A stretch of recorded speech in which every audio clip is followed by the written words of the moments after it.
Estaba a punto de coger un vaso de agua cuando mi cuñada espetó: Rachel, ¿podrías mirar el horno? Puede que los aperitivos se estén quemando. Yo no era la chef. Ni siquiera formaba parte del personal. Yo era la que había firmado los cheques de pago el último trimestre. Pero nadie aquí lo sabía. Todavía no. Estábamos en la finca de la familia Whitmore en Senoume. Todo eran zapatos de diseño y vino de época, un lugar donde las apariencias importaban más que la verdad. Yo llevaba un sencillo vestido negro de una boutique local. Dieron por hecho que era parte del servicio.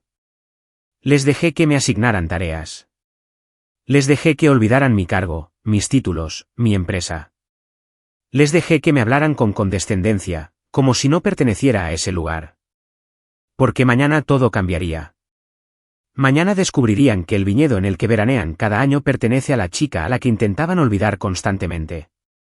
La gente asume que se necesita un legado para poseer tierras como estas. Creen que los viñedos se heredan de abuelos con manos callosas y gemelos con monogramas. Pero el mío comenzó con un invernadero detrás de un dúplex alquilado en el oeste de Oregón, con un techo de plástico remendado con cinta adhesiva, un suelo de tierra y las manos de mi madre plantando albahaca entre turnos de trabajo. Mi madre, Cecilia Morgan, me crió con tierra y estrategia. La mayoría de los años tenía 2 trabajos, uno limpiando habitaciones en un motel de carretera y el otro cuidando invernaderos locales de los que nadie recordaba el nombre. Llegaba a casa con tierra en los vaqueros y el cuello quemado por el sol, pero de alguna manera se las arreglaba para planchar mis uniformes escolares y preguntarme las tablas de multiplicar mientras la cena se cocinaba a fuego lento.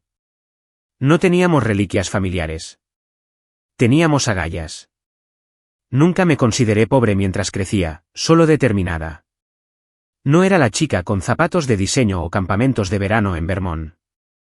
Pero era la chica que convertía las fotocopias sobrantes de la biblioteca en guías de estudio y aprendió a programar con libros que todavía olían a pegamento. Sabía que no heredaría nada, así que decidí que me lo ganaría todo por mí misma. La universidad fue mi primera vía de escape. Entré en la Universidad de Washington con una beca y tomaba el autobús todas las mañanas a las 5:45 para llegar a mi trabajo en el campus, en el laboratorio de investigación. Hice una doble especialización en ingeniería eléctrica y sistemas sostenibles, y me gradué entre el 5% de los mejores de mi clase, algo que nadie de mi barrio había logrado en más de una década. Allí conocí a Daniel Whitmore. Era brillante de una manera tranquila y académica. Estudiaba sistemas políticos europeos, escribía ensayos que los profesores pasaban como ejemplos. Su familia era de dinero antiguo de Senoume, cenas en la finca, tenis y ropa blanca planchada, el tipo de lugar donde todos asumían que su vino era mejor porque su nombre estaba en la etiqueta. Sin embargo, Daniel era amable, gentil.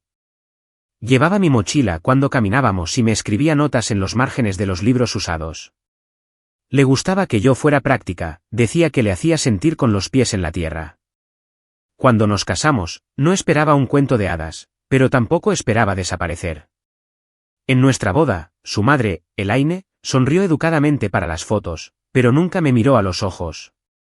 Su hermana, Clare, me preguntó si mi madre traería algo sin gluten, como si Cecilia fuera del servicio de catering. Daniel no se dio cuenta.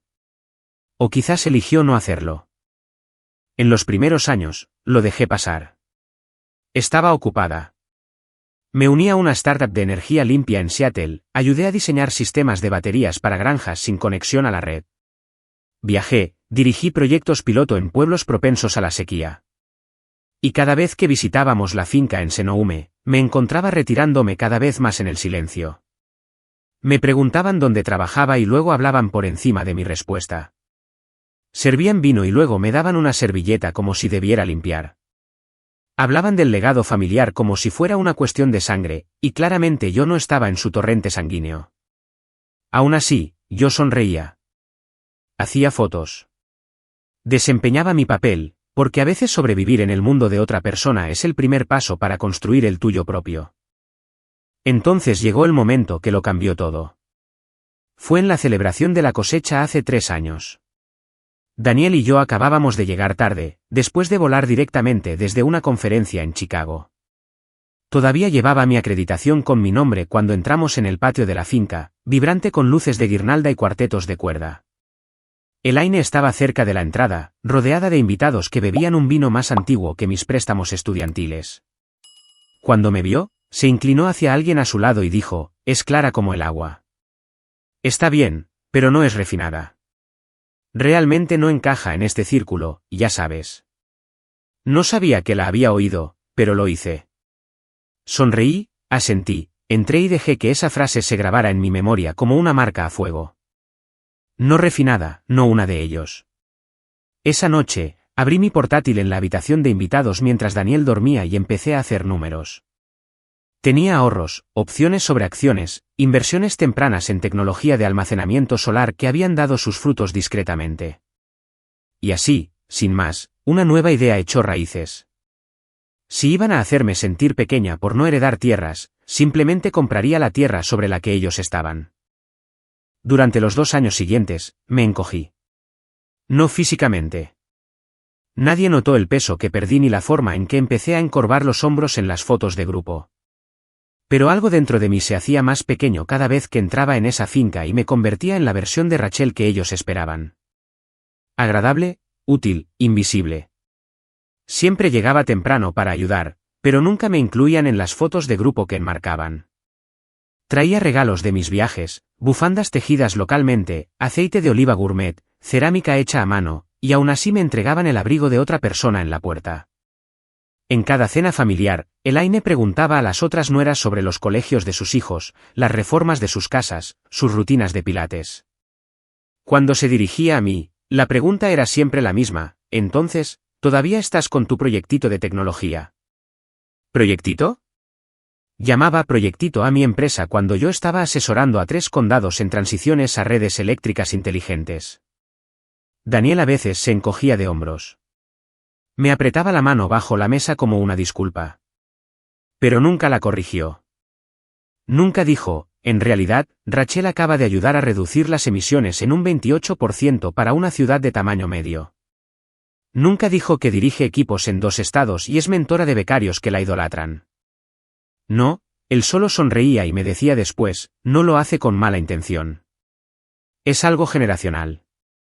Pero el daño no tiene por qué ser agudo para dejar moratones. A veces llega en susurros, de los que te desgastan, como el agua que alisa la piedra. En una reunión de primavera, pasé horas ayudando a poner la mesa en el patio del viñedo, colocando ramitas de romero, doblando servilletas, revisando las tarjetas con los nombres. Cuando comenzó la cena, solo había 14 sillas. Éramos 15 personas. Me ofrecí a comer dentro. Nadie se opuso. Más tarde esa noche, Daniel dijo que no se había dado cuenta. Le creí, y eso lo hizo peor.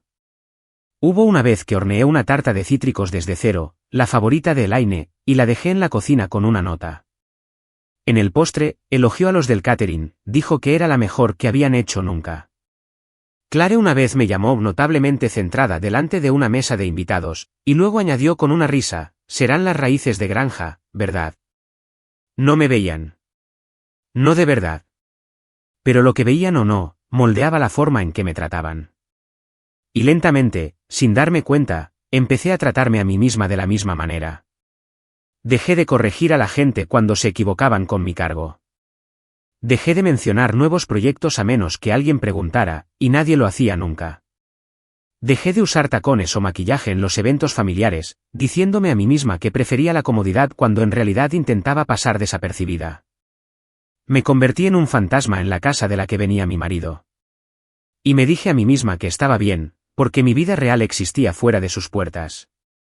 Pero una tarde, después de un almuerzo particularmente irritante en el que el tío de Daniel bromeó con que debería empezar un blog de compostaje o algo así, me senté sola en el jardín y me di cuenta de algo desgarrador. Les había permitido definir los límites de mi pertenencia. Y lo que es peor, yo había cumplido. Les había permitido encogerme para encajar en su narrativa. Esa fue la última vez que me fui de Senoume sintiéndome impotente. Porque esa noche, en el vuelo de vuelta a casa, saqué mi diario y escribí una sola frase en la parte superior de la página, no luches por un sitio en su mesa. Construye la tuya propia y compra la tierra bajo la suya. No me desperté una mañana y decidí comprar la tierra bajo sus pies. Fue más lento que eso, más estratégico, Como el riego por goteo en suelo seco. Silencioso, constante, intencionado. Comenzó con un viñedo en el norte de Oregón. No era glamuroso, ni rentable, pero estaba infravalorado y lleno de potencial. Un colega mío, Alex, había dejado nuestra empresa de energía para fundar un grupo de consultoría para la agricultura sostenible. Me puse en contacto con él de manera informal al principio, haciendo preguntas. No preguntó por qué. Al final de esa semana, había invertido en una propiedad de 12 acres que necesitaba paneles solares y un nuevo sistema de riego, dos cosas que conocía íntimamente. A partir de ahí, se convirtió en un patrón, un ritmo.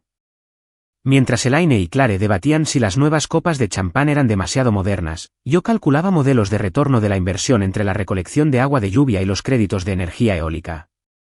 No lo hice para demostrar nada al principio. Lo hice porque necesitaba algo propio, algo real. Los viñedos que compré no eran trofeos. Eran acres tranquilos que alimentaban a la gente, contrataban a locales y se adaptaban a las presiones climáticas. Me hice un nombre discretamente. Mis participaciones estaban ocultas en una sociedad instrumental, Northwood Harvest Partners, un nombre que elegí por el sendero boscoso detrás de la casa de mi infancia. En 18 meses, Northwood adquirió participaciones minoritarias en 4 viñedos de California. En 30 meses, éramos los propietarios mayoritarios de 3. Nunca se lo conté a Daniel, no porque no confiara en él, sino porque nunca me había preguntado. Se dio cuenta de los viajes de negocios, Seattle, Napa, Santa Rosa, y nunca los cuestionó. Asumió que estaba haciendo consultoría para juntas públicas de energía. Y técnicamente, no se equivocaba. Pero el silencio entre nosotros se convirtió en una especie de niebla, densa, silenciosa y difícil de explicar una vez que estabas dentro. A veces llegaba a casa de una visita a una de las propiedades, con las manos oliendo a tierra y lavanda, llena de emoción por un nuevo piloto de uva híbrida, y él estaba calificando ensayos sobre la diplomacia de la Guerra Fría, demasiado distraído para notar el barro en mis botas. Y yo dejé de intentar salvar la distancia. En su lugar, construí más. Contraté a un equipo de operaciones reducido pero brillante, un planificador logístico, un analista agrícola y un abogado a tiempo parcial que revisaba los contratos de arrendamiento los domingos. Me reuní con enólogos que habían sido ignorados por las fincas de dinero antiguo. Escuché a los trabajadores de temporada sobre lo que se rompía, lo que se pudría, lo que nunca se arreglaba. Al 4º año, Northwood estaba lista para su mayor adquisición hasta la fecha, los viñedos de la finca Whitmore, la finca que la familia de Daniel llamaba su hogar de verano, la misma que Elaine usaba para galas festivas y almuerzos de legado para mujeres. La que habían hipotecado demasiado después de 2 malas cosechas y una costosa demanda por el sistema de riego. Ni siquiera lo vieron venir. La propiedad se había puesto a la venta discretamente a través de una red de corredores especializada en transiciones de legados privados. Mi equipo hizo una oferta a través de una entidad separada, Pine Soul LLC. Elaine ni siquiera parpadeó cuando mencionó en acción de gracias que un comprador externo estaba rondando como un buitre. Se burló de la idea de que su tierra pudiera caer en manos de extraños. Yo sonreí en mi copa de vino y firmé el acuerdo de compra el lunes siguiente. El contrato incluía una cláusula que permitía a las familias del legado conservar el acceso para eventos durante 5 años. Un detalle que mantuve no por misericordia, sino por estrategia. No quería echarlos. Quería que llegaran como siempre, completamente inconscientes. Que trajeran su vino, sus tarjetas de mesa, sus presunciones engreídas. Que me ignoraran como siempre, porque cuando llegara el momento, quería que su sorpresa fuera pura, sin filtrar, de época. La finca Whitmore siempre había parecido intocable. Se asentaba en una suave ladera de colinas bañadas por el sol, enmarcada por lavanda, rosas y vides de sárdena que se extendían como un cabello perfectamente peinado. Había historias de que partes de la tierra se remontaban a la fiebre del oro, que el bisabuelo de Daniel construyó la bodega de piedra a mano. La familia hablaba de ella como si fuera su derecho de nacimiento, no solo una propiedad. Pero los derechos de nacimiento no pagan los préstamos bancarios. Las primeras grietas fueron pequeños susurros, en su mayoría. Elaine preocupándose por una nueva regulación de zonificación. Clare insinuando algunos problemas de liquidez durante una de sus divagaciones en un brunch de yoga. Daniel lo restó importancia, diciendo que era cíclico, que todos los viñedos tenían años difíciles. Luego, la gala se redujo de tamaño. Cada verano, los Whitmore organizaban una gala benéfica de vino para la junta de un museo local. Era su orgullo y su moneda social. Pero ese año, el lugar cambió del césped de su finca a un salón alquilado en Santa Rosa. Elaine dijo que era para facilitar el aparcamiento. Yo sabía la verdad. Luego vino la fisura más grande. La finca perdió su demanda por un sistema de desvío de agua que habían instalado ilegalmente 2 décadas atrás. Algo de lo que Elaine se había jactado una vez como un pequeño truco inteligente. El tribunal no estuvo de acuerdo. La multa fue considerable. Las reparaciones fueron peores. Intentaron llegar a un acuerdo en silencio, pero los acuerdos no son baratos. Así que hicieron lo que hacen las familias orgullosas cuando nadie mira. Vendieron discretamente a través de una agencia privada de transferencia de legados. La venta fue silenciosa, oculta tras lenguaje corporativo y una cláusula de no divulgación que habría hecho sonrojar a un fondo de cobertura, pero no lo suficientemente silenciosa para mí. Para cuando su corredor se puso en contacto con Pine Soul LLC, estábamos preparados. Mi equipo se movió rápidamente. Inspecciones, valoraciones, contraofertas. La finca estaba sobreapalancada. Su desesperación se notaba en las concesiones. Me aseguré de que la cláusula de acceso para eventos se mantuviera intacta. 5 años de derechos de reunión para la familia del legado, decía el documento. Hasta 4 eventos de temporada al año. Era perfecto. No quería venganza. Quería un ritual. Quería que siguieran viniendo año tras año, sin saber que la tierra bajo sus copas de champán ahora llevaba mi nombre. Daniel se enteró de la venta por un mensaje de texto grupal que Clare envió lleno de optimismo pasivo-agresivo. Una nueva propiedad podría ser genial, escribió. Quizás arreglen de verdad el tejado del ala norte. Lo leyó en voz alta y luego se rió. ¿Te imaginas a extraños dirigiendo la finca? Yo solo sonreí y le di un beso en la mejilla. No sé qué fue más afilado, su risa o la facilidad con la que guardé silencio. Regresé al verano siguiente como si nada hubiera cambiado. La misma maleta, el mismo vestido sencillo de algodón, la misma sonrisa cautelosa cuando Elaine me abrazó con ambos brazos, pero sin nada de su corazón. La familia se reunió como siempre, chocando copas, saludando a los viejos empleados del viñedo como si fueran de la realeza, felicitándose unos a otros por, bueno, ser ellos mismos. Clare se había teñido el pelo de rubio champán. El tío Grant trajo una nueva novia con la mitad de su edad y el doble de su ego. Daniel ayudó a descargar cajas de vino como si nunca se hubiera perdido una cosecha. Nadie se dio cuenta cuando me aparté para atender una llamada de Ethan, el nuevo gerente de la finca que yo había elegido personalmente 6 meses atrás. Bienvenida de nuevo, jefa, dijo. Sonreí.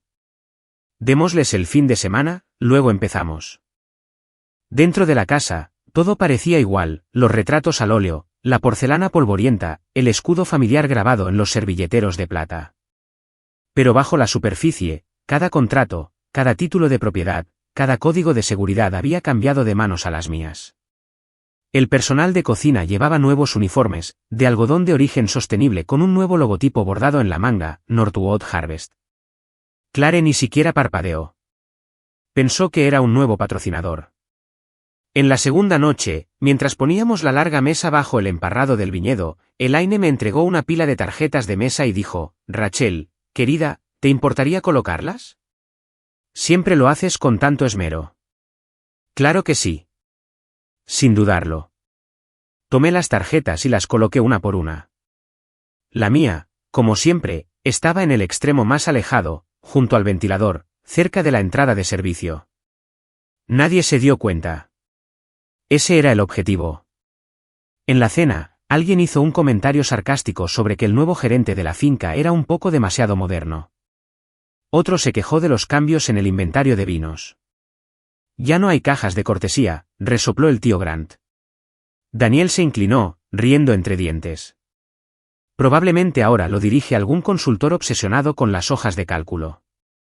Tomé un sorbo de agua, di un bocado a mi pollo asado. No dije nada.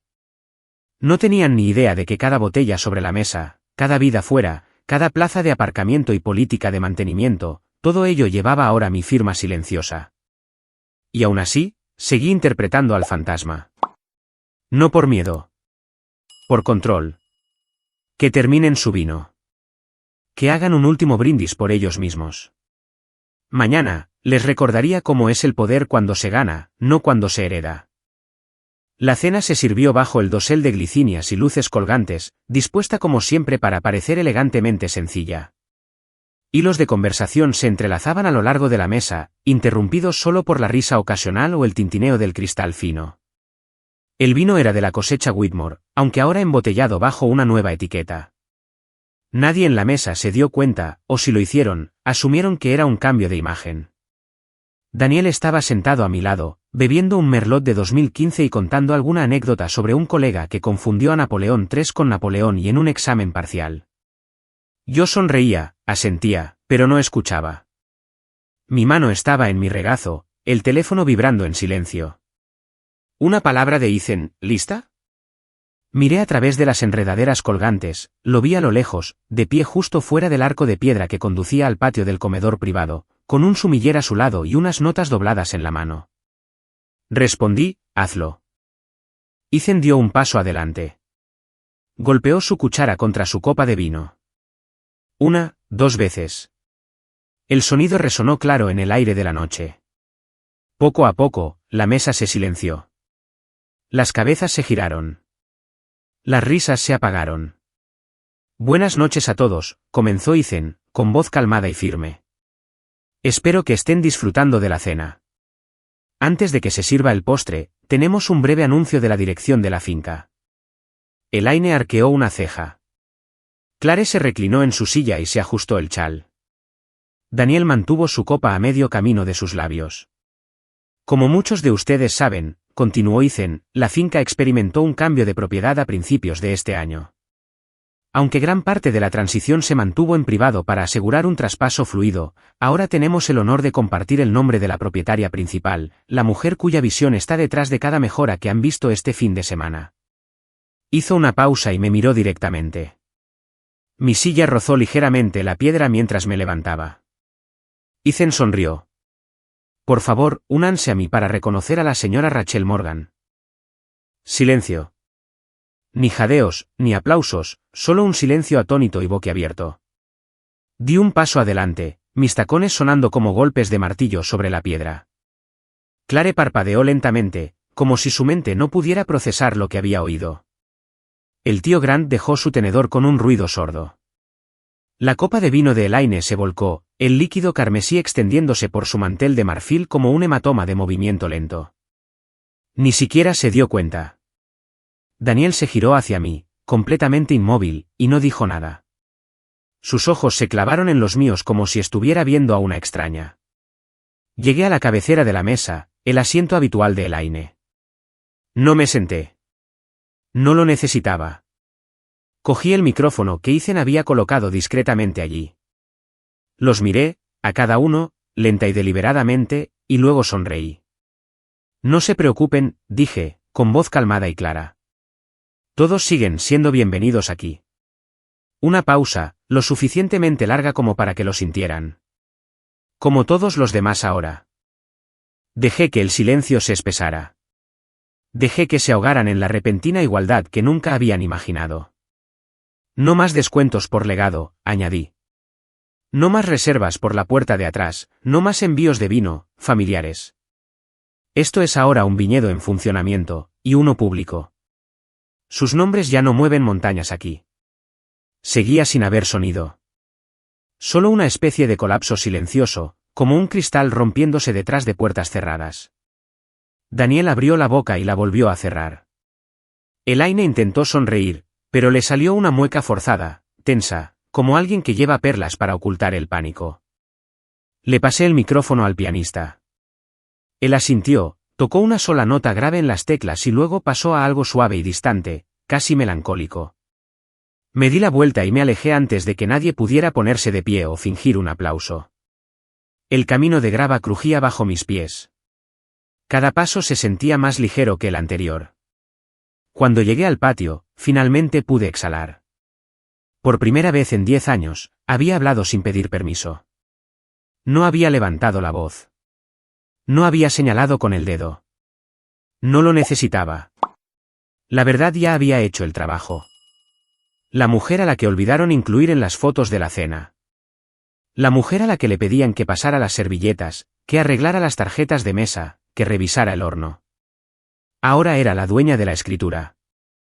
2 noches después, estaba detrás de la cortina del salón de eventos del viñedo, escuchando el suave murmullo de los instrumentos de cuerda y el tintineo de las copas de champán. La recepción de cóctel para las familias del legado era una tradición. Normalmente, Elaine daba un breve discurso sobre la comunidad, el patrimonio y la defensa del nombre Whitmore. Este año, no estaba invitada a hablar. Este año, lo haría yo. Esperé a que la sala se calmara, hasta que los camareros comenzaran su última ronda, recogiendo copas vacías y colocando posavasos con el nuevo logotipo, Northwood Harvest, grabado en un suave dorado. Luego subí a la pequeña plataforma de madera bajo un cálido halo de luz. Unas cuantas cabezas se giraron, luego algunas más. Las conversaciones se detuvieron a mitad de frase.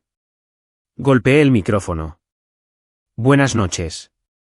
Silencio educado, tenso, frágil. Algunos de ustedes ya me conocen, continué.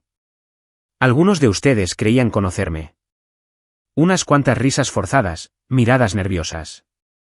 Avancé a la siguiente diapositiva. En la pantalla detrás de mí, una nítida representación aérea del extremo sur del viñedo, rediseñado con nuevos senderos, cabañas y un centro de bienestar con fachada de cristal rodeado de campos de lavanda. Ampliaremos las operaciones en primavera, dije. Nuevas cabañas, mejoras sostenibles, un centro de bienestar centrado en la sanación agrícola y la atención plena. También vamos a añadir un muelle comunitario para programas de kayak en el lago, abiertos a las familias locales durante todo el año. Clare se enderezó en su asiento. El tío Grant entrecerró los ojos. Daniel estaba de pie al fondo, medio en la sombra. Hice clic de nuevo. La siguiente diapositiva mostraba un nombre grabado en una placa de piedra, el fondo Cecilia Morgan. Elaine se inclinó visiblemente hacia adelante. Lleva el nombre de mi madre, dije. Limpió habitaciones de motel durante 16 años. Me crió sola con nada más que un invernadero y agallas, y me enseñó que el respeto se gana, no se hereda. La sala se heló. La expresión de Elaine se congeló, una sonrisa colapsando detrás de sus ojos. Clare parpadeó lentamente, como si hubiera leído mal las palabras. La mano de Daniel tembló, pero no aparté la mirada. Hice clic en la última diapositiva, un título, Revisión de arrendamientos privados, temporada de verano. Debajo, una lista de iniciales y códigos de parcelas sin sentido para la mayoría, pero no para ellos. También revisaremos todos los acuerdos de arrendamiento privado a largo plazo, dije casualmente, como si hablara del tiempo, especialmente aquellos obtenidos a través de acuerdos personales obsoletos. La sala se quedó quieta. Grant tenía 2 propiedades, ambas arrendadas mediante acuerdos verbales en los años 90. El marido de Clare tenía otra bajo una sociedad instrumental. Elaine había estado subarrendando la casa de invitados ilegalmente a una agencia de viajes de lujo durante años. No necesité decir nombres. Ellos lo sabían. Queremos que esta tierra sirva a su comunidad, dije, con voz firme. Y para ello, no puede seguir sirviendo al privilegio por debajo de la mesa. Bajé de la plataforma. El pianista comenzó a tocar un suave estándar de jazz, ruido de fondo para cubrir el pánico. Mientras caminaba entre la multitud, nadie me detuvo. Los labios de Clare se separaron como para hablar, pero no salió ningún sonido. El tío Grant miró la pantalla y luego su teléfono. Elaine se agarró las perlas, literalmente. Luego vino Marcus, el primo de Daniel. Rachel, dijo, apresurándose para alcanzarme. Oye, ¿podemos hablar? Hice una pausa lo suficientemente larga como para que la pausa se sintiera. Claro, dije. Puedes concertar una cita a través de los servicios para huéspedes, como todo el mundo. Y me alejé. Afuera, la noche era más fresca de lo habitual. La luna colgaba baja sobre las vides. Me adentré en la oscuridad, los tacones crujiendo en la grava, la respiración constante. Por primera vez en mi vida, No estaba esperando a que se fijaran en mí. No estaba actuando. No me estaba encogiendo. Estaba reescribiendo las reglas. Y esta vez, yo era la que sostenía la pluma. Por la mañana, empezaron los correos electrónicos. Primero llegó el declare, un mensaje cuidadosamente redactado con el asunto malentendido. Escribió sobre el legado familiar, como asumió que el arrendamiento estaba protegido por derechos adquiridos, como siempre tuvo la impresión de que el subarrendamiento estaba permitido para los miembros de larga data. Reenvié el mensaje al departamento legal. A mediodía, llegó un mensaje de voz de Clare, 5 minutos de duración, con la palabra error usada 7 veces, tradición 4 y por favor susurrado 2 veces.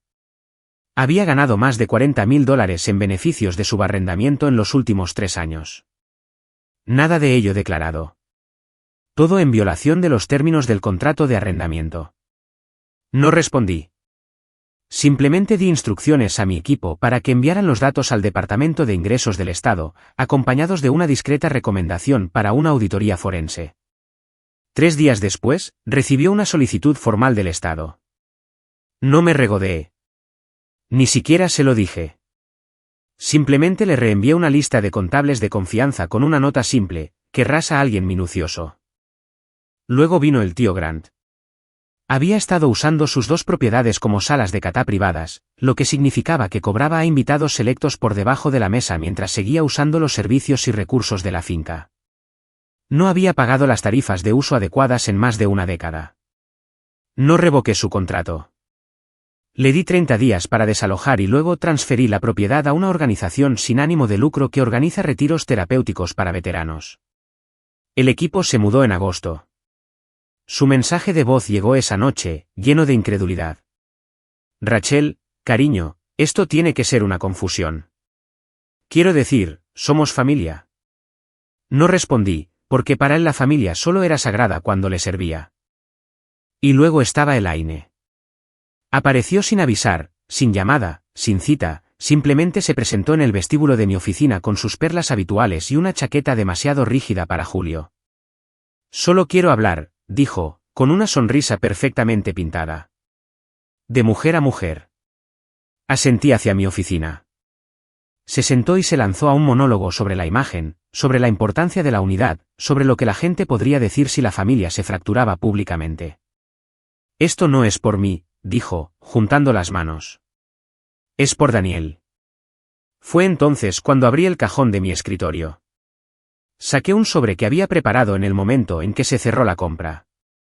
Dentro había documentos, correos electrónicos de 3 ex empleados, declaraciones juradas que detallaban comentarios inapropiados que Elaine había hecho a personal subalterno. En una, llamaba a una joven becaria esa cosita respondona por escrito. Yo había resuelto esos casos discretamente cuando adquirí la finca, ofreciendo disculpas, paquetes de indemnización y cartas de apoyo para su futuro empleo. Le entregué el sobre, sin decir una palabra. Su sonrisa se resquebrajó. Sus manos temblaron. Yo. No sabía que se habían presentado, dijo en voz baja. No lo habían hecho, respondí, hasta que yo pregunté. Abrió la boca y la volvió a cerrar. Esto no va de amenazas, Elaine, añadí. Va de la verdad. Si alguna vez lo haces público, si te pintas como la víctima, esto también se hará público. Espero que nos entendamos. Nos entendimos. Se levantó lentamente, asintiendo, y se fue sin terminar su frase. No me sentí victoriosa. Me sentí lúcida. No era venganza. Era claridad. Límites impuestos con gracia y acero. Y Daniel, él nunca luchó contra mí. Ni una sola vez. Después del anuncio, entró en una espiral. Al principio, fue silencioso, paseos más largos, cenas distraídas. Luego vinieron las largas conversaciones que ninguno de los dos nos habíamos atrevido a empezar durante años. ¿Por qué no me lo dijiste?, preguntó una noche. Estábamos sentados en el porche con vistas al viñedo, una botella de vino intacta entre nosotros. ¿Por qué nunca preguntaste?, dije. Pensé que no era necesario, respondió, y su voz se quebró de una manera que me hizo querer abrazarlo y alejarlo al mismo tiempo. Ese es el problema, dije. No pensaste que fuera necesario. Hubo lágrimas, largos silencios, desahogos nocturnos de 10 años de evasión, apaciguamiento y distancia educada. Al final, dije algo de lo que no me había dado cuenta hasta que las palabras salieron de mí. No me quedé porque esperaba ser aceptada por tu familia. Me quedé porque esperaba que un día me vieras. No que estuvieras a mi lado en la cena, no que dijeras lo correcto después de los hechos, sino que realmente me vieras. ¿Y ahora?, preguntó. Ahora me veo a mí misma, dije. Y eso es suficiente. Se mudó unas semanas después, en silencio, respetuosamente. No como enemigos, pero ya no como pareja. Y de alguna manera, eso dolió menos de lo que pensaba, porque no me iba amargada. Me iba entera. 3 días después, me desperté antes del amanecer. Sin alarma, sin correos electrónicos, solo instinto. La casa estaba en silencio. El tipo de silencio que no pide permiso. Simplemente te envuelve y se mantiene firme. Preparé café descalza, con el pelo recogido, vistiendo la misma sudadera ancha que solía usar en la universidad. Había algo sagrado en la normalidad de todo ello. Salí al muelle con una taza en la mano y observé la niebla flotar sobre el lago, como si también estuviera aprendiendo a soltar. Por primera vez en una década, sentí que no estaba conteniendo la respiración. No por una invitación, no por aprobación, no porque alguien se fijara en mí en la mesa. Solo quietud. Y era suficiente. El viñedo de abajo estaba tranquilo. Hileras de vides alineadas como pinceladas contra las colinas. En algún lugar más allá, los equipos se preparaban para la construcción del centro de bienestar. Los planes estaban en marcha, las raíces expandiéndose. Ya no esperaba ser aceptada. Estaba decidiendo qué venía después. Más tarde esa mañana, caminé por los terrenos con Ethan. Hablamos de reconstruir el invernadero del este, el que se había derrumbado durante la tormenta del invierno pasado. Le dije que quería ponerle el nombre de mi madre.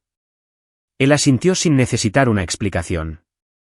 El personal pasaba a nuestro lado y sonreía, no por miedo u obligación, sino porque finalmente sabían quién era yo, y porque yo también los veía a ellos. No había más fingimientos, no más encogerse para caber en una habitación que nunca estuvo destinada a contenerme. Esa tarde, redacté una carta para los empleados de larga data de la finca, los que habían trabajado bajo 3 generaciones de Whitmore y habían sido olvidados en todos los boletines. En ella, les di las gracias. Les dije que esta tierra no solo estaba cambiando de dueños, estaba cambiando de valores. Y que si alguna vez querían proponer una idea, un recuerdo, una lección que había sido pasada por alto, mi puerta estaba abierta, siempre. La firmé con mi nombre completo, no como una formalidad, sino como una promesa. Rachel Morgan, propietaria, Northwood Harvest. Una semana después, estaba sola en el gran salón. La larga mesa de madera, pulida, regia, una vez símbolo de cada habitación a la que no pertenecía, estaba vacía. La luz del sol entraba a raudales por las ventanas de la catedral, proyectando un brillo dorado sobre las sillas donde una vez se sentaron, rieron, excluyeron, corrigieron. Solía ser su mesa. Ahora era mía. No metafóricamente, legal, completa, inequívocamente. Y extrañamente, no me sentía triunfante. Me sentía en paz. Saqué una silla cerca de la cabecera, no el antiguo lugar de Elaine, no el de Daniel, sino el que estaba junto a la ventana, en el que nunca me invitaron a sentarme. Apoyé las manos en la madera lisa y recordé cada vez que me pasaron la servilleta de otra persona. Cada vez que hablaron por encima de mí. Cada vez que mi valor se midió por lo silenciosamente que servía. Solían hablar de legado como si les perteneciera. Heredado, grabado, intocable. Pero el legado no es lo que heredas. Es lo que dejas atrás cuando finalmente dejas de pedir permiso. Afuera, un grupo de escolares recorría el viñedo. Uno de ellos señaló el panel de riego que ayudé a diseñar hace 3 años. El que reduce el uso de agua en un 60% y mantiene las vides vivas durante los duros veranos de California. No sabían mi nombre. Todavía no. Pero verían el huerto que plantaría la próxima primavera. El programa de becas que se abriría este otoño. El jardín comunitario donde solía estar la pista de tenis. Y sabrían que alguien había convertido este lugar en algo más que un telón de fondo para vestidos de cóctel y tarjetas de Navidad. De vuelta adentro, recorrí la longitud de la mesa, deslizando los dedos por el borde. Pensé en Daniel. Todavía hablamos a veces, no sobre la finca o los papeles del divorcio, sino sobre libros, amigos en común, recuerdos suavizados por el tiempo. No hay amargura, solo espacio. Y finalmente, honestidad. Pensé en mi madre. Lo que diría si viera este lugar. La galería con su nombre grabado en cristal, el viejo invernadero ahora restaurado con un nuevo techo solar. Ella nunca se vio a sí misma como una mujer de poder. Pero sus manos construyeron mis cimientos. Y pensé en la versión de mí misma que entró por primera vez por estas puertas hace 10 años, agarrando una ensaladera, sonriendo demasiado, rezando para no derramar nada sobre las servilletas de lino. Ella pensaba que si era lo suficientemente silenciosa, lo suficientemente educada, lo suficientemente servicial, le permitirían pertenecer. Si pudiera hablar con ella ahora, no le diría que fuera más ruidosa. Le diría, nunca estuviste destinada a encajar en su mundo. Estabas destinada a construir el tuyo propio. ¿Y lo hiciste? Antes de salir de la habitación, me volví una última vez. No para recordar, sino para anclar la verdad, que cuando se negaron a darme un sitio, construí la mesa. Y no es solo mía. Está abierta a la gente que trabaja duro. A los que son pasados por alto, a las mujeres como mi madre, invisibles para la historia, pero feroces en su impacto. Así que levanten sus copas en otro lugar.